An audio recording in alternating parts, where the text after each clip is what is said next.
read a book many years ago, a very popular book, and it was called The Celestine Prophecy. It was hugely popular in the New Age circles, and I read it, and it was true what they said about it. It was, fair, just mediocre writing, and just very simplistic. On the other hand, the lessons in that book have stayed with me as much as anything I've read. And he basically put forth the idea that it's all about energy, and everybody is looking for energy. And where are people getting energy?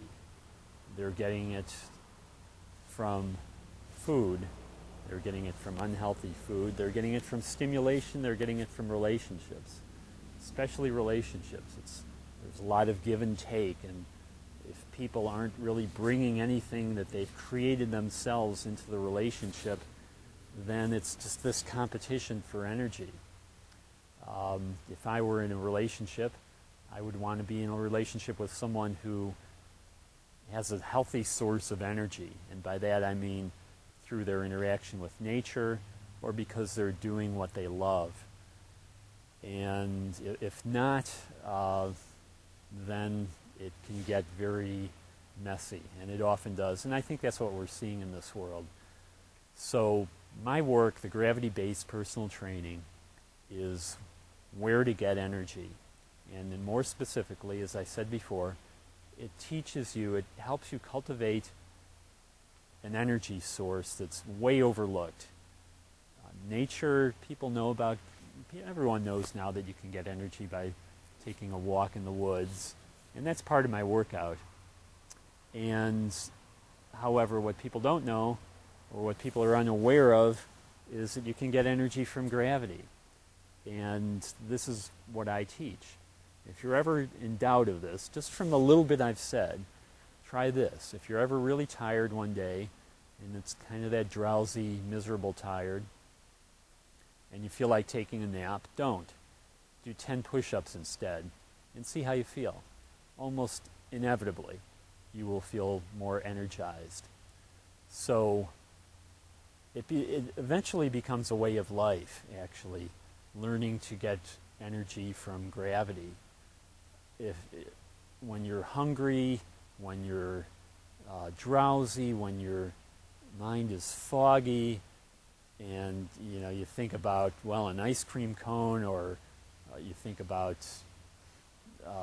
going to see a movie, or switching on the TV. Instead, go for a walk, maybe just a 10-minute walk up a hill or something, and concentrate as you're doing it, and concentrate on bringing in energy, and and you'll be amazed. And that's just kind of how it becomes almost a way of life, and that's what it's become for me, where it's in addition to something I do a few times a week is a specific workout. It's more like a consciousness and an awareness.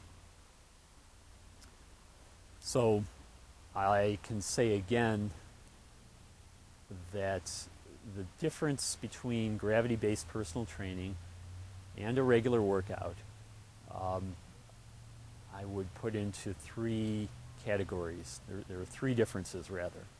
One is the intention, and the intention of gravity-based personal training is much more spiritual, and this is where it kind of becomes your own. For me, and for how I teach it, I'm bringing in energy with the intention of having energy so that I could serve others better, so that I could be more present to people. Different from beautifying your body or something like that. And by the way, that can be a side benefit, because you do end up being in very good physical condition. So the intention is different. The warm-up is different. The warm-up is you go through basically the elements, where you're heating your body with a little bit of rubbing some oil into the joints, you're doing some breath work, some kind of yogic kind of breath work, and you are just taking it really slow to start and enjoying the beauty, and almost like you're making love in a way. You look at something beautiful, your breath gets going, your body gets warm.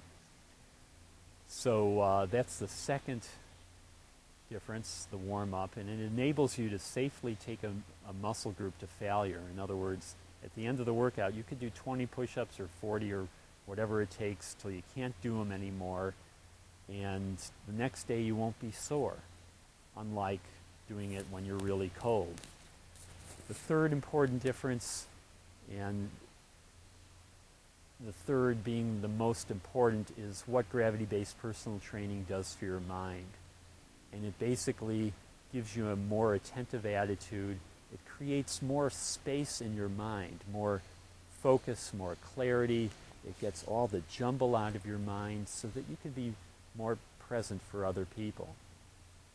And that is so, so valuable, because the only thing we have to give other people is our attention and our energy. And if you don't have it, you have nothing to give, despite your best intentions. So it's extremely valuable to cultivate any practice that enables you to have more space, more space in your mind, which translates into a feeling that you have more time, more focus, more energy, and more attention. So